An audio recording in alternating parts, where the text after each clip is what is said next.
My name is Roy Allison, and I'm retired from work. When I retired from work, I wanted to do something interesting, and my interest was in rotary motor.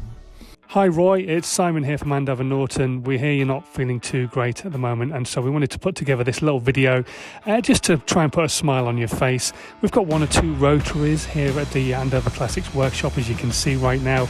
And we're working on all sorts of different things. Paul's working on a Silk, Will's working on a Commando, and we're hoping that we get to see you a little bit later on this year at the Andover Norton Open Day, and maybe you'll even bring your ear-splittingly loud motorbikes with you again as well. Until then though, just make sure you look after yourself and get well soon.